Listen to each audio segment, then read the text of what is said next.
नमस्कार, जय श्री राम। आप सभी का हमारे YouTube चैनल पे हार्दिक स्वागत व अभिनंदन है।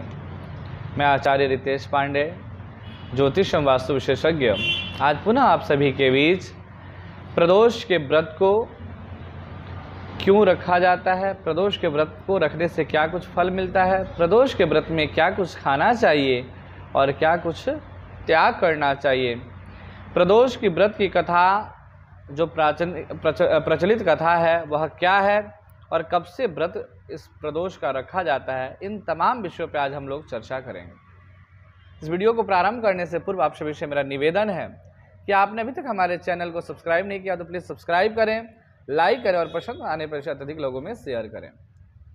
जैसा कि आप सभी को पता है, प्रत्येक माह 2 एकादशी तिथियों की व्रत आती है, एक कृष्ण पक्ष की और द्वितीय शुक्ल पक्ष की। वैसे ही प्रत्येक माह के कृष्ण पक्ष और शुक्ल पक्ष में प्रदोष के व्रत का वर्णन आया है। जैसे विष्णु भगवान के भक्त भगवान विष्णु की कृपा को प्राप्त करने के लिए एकादशी का व्रत करते हैं, वैसे ही शिव भक्त गण जो है वह भगवान शिव की विशेष अनुकंपा को प्राप्त करने के लिए प्रदोष का व्रत रखते हैं।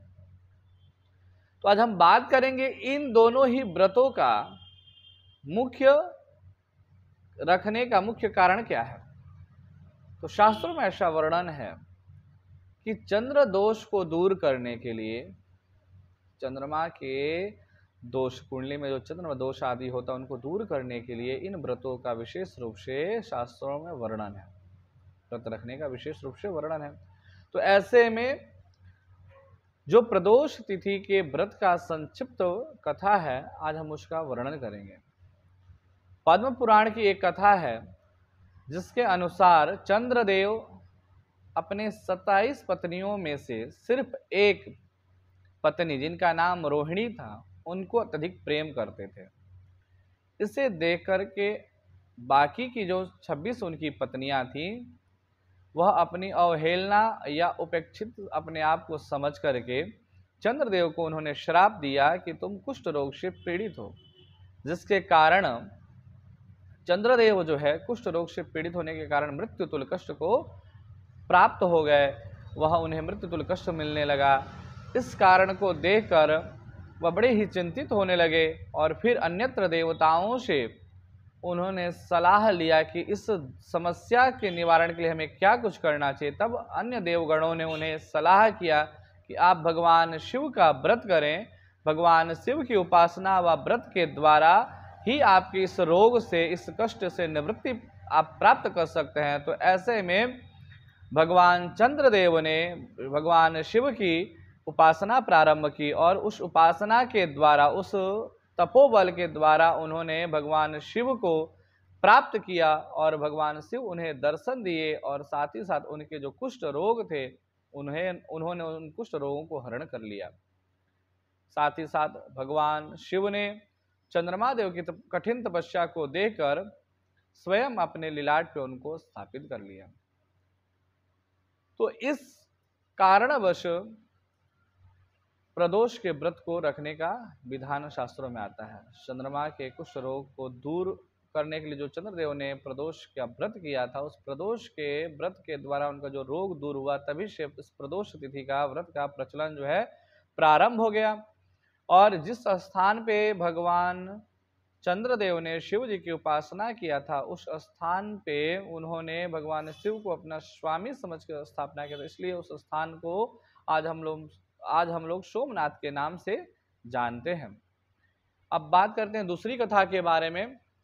तो एक कथा और भी सुनने को मिलता है, जो कि उसमें वर्णन है कि जो व्यक्ति शारीरिक व मानसिक पीड़ा से ग्रसित हो, तो ऐसे में उस व्यक्ति को प्रदोष का व्रत करना विशेष रूप से फलीभूत माना।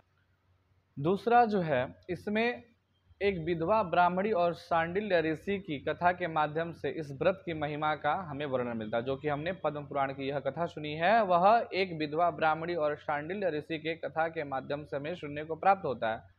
अब हम बात करते हैं इस व्रत में हमें क्या खाना चाहिए और क्या नहीं खाना चाहिए। तो देखिए, जो व्यक्ति प्रदोष का व्रत फलाहार रहना चाहता है वह फलाहार भी रह सकता है, और जो निराहार व्रत करना चाहता है वह निराहार भी कर सकता है। परंतु जो फलाहार करते हैं उन्हें किन किन बातों का ध्यान देना चाहिए।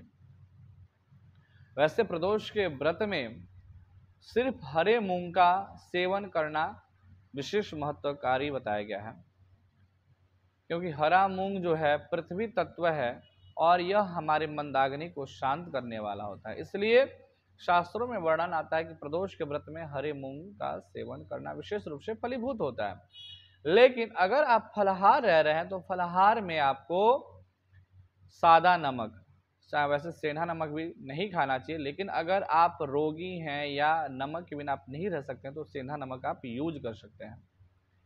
लाल मिर्च, चावल, अन्न किसी प्रकार का भी अन्न नहीं खाना चाहिए। दूसरा, अगर आप उपवास हैं तो उपवास में आप किसी भी प्रकार का फल या जूस आप ले सकते हैं, दही ले सकते हैं, दूध ले सकते हैं। और निराहार है तो जल के बल पर आप इस निराहार व्रत को पूर्ण कर सकते हैं। अब हम बात करेंगे इस व्रत की विधि क्या है या कब इसे प्रारंभ करना चाहिए। तो प्रदोष के व्रत को आप कृष्ण पक्ष व शुक्ल पक्ष की किसी भी प्रदोष तिथि पे व्रत को प्रारंभ कर सकते हैं। अगर यह सोम प्रदोष, भौम प्रदोष, गुरु प्रदोष व शनि प्रदोष के दिन आप व्रत उठाते हैं तो यह आपके लिए और ही फलदायी है। सोम प्रदोष पे व्रत उठाने से पुत्र की प्राप्ति होती है, पुत्र के शिक्षा व पुत्र के आचरण में, आचार विचार में बहुत ज़्यादा परिवर्तन देखने को मिलता है। व गृहस्थ जीवन के उत्तम सुख सुविधा के लिए आप जो है सोम प्रदोष का व्रत उठा सकते हैं। दूसरा, संतान सुख की प्राप्ति के लिए या गृहस्थ जीवन का सुख प्राप्त करने के लिए आप भौम प्रदोष का व्रत प्रारंभ कर सकते हैं। अगर विवाह में विलंबता आ रहा हो तो भौम प्रदोष का व्रत आपके लिए प्रारंभ करना उत्तम होगा। अगर विवाह में विलंबता आ रहा हो तो गुरु प्रदोष भी हो, उस दिन से भी आप व्रत को प्रारंभ कर सकते हैं। आर्थिक पीड़ा हो, शारीरिक पीड़ा हो व न्यायालय से संबंधित समस्या हो तो शनि प्रदोष का व्रत करना या शनि प्रदोष से व्रत प्रारंभ करके आगे व्रत करना विशेष रूप से फलदायी होगा। अब हम बात करेंगे इसकी विधि क्या है। तो ध्यान दें, सबसे पहले हमें किसी भी व्रत को करने से पूर्व सूर्योदय से पहले अपनी नित्य क्रियाओं से निपटने के बाद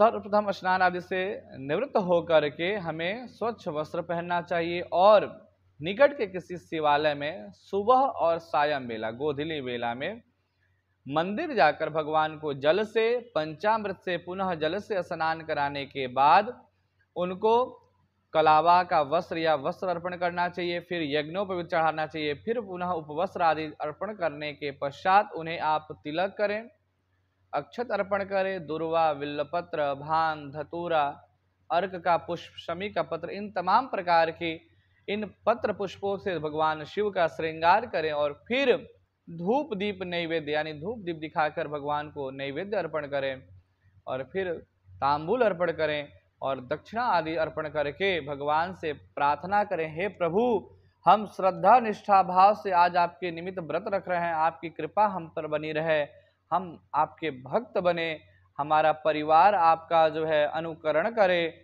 आपके सानिध्य में हमारा परिवार पले पोषे और इनकी तमाम समस्याओं से, जीवन की तमाम समस्याओं से, विघ्नों से छुटकारा मिले और हम हमारा परिवार उत्तरोत्तर जीवन में अपने अपने लक्ष्य की प्राप्ति करें। इस प्रकार की भगवान से वर मांगे और फिर भगवान की स्तुति करें। दुर्गा शिव चालीसा व दारिद्र्य धन सूत्र का पाठ, शिव जी से संबंधित तमाम स्तोत्रों का पाठ कर सकते हैं। फिर आरती वगैरह करके सुबह से सायं बेला तक भगवान की अत्यधिक मंत्रों का जाप करें। ऐसा करने से जीवन के प्रत्येक समस्याओं से आपका छुटकारा मिलेगा और साथ ही साथ नित्य नया उन्नति और परिवार में सुख समृद्धि बनी रहेगी। तो आज के इस वीडियो में इतना ही, मिलते हैं किसी नए वीडियो के साथ। तब तक के लिए आप सभी को मेरा नमस्कार। जय श्री राम।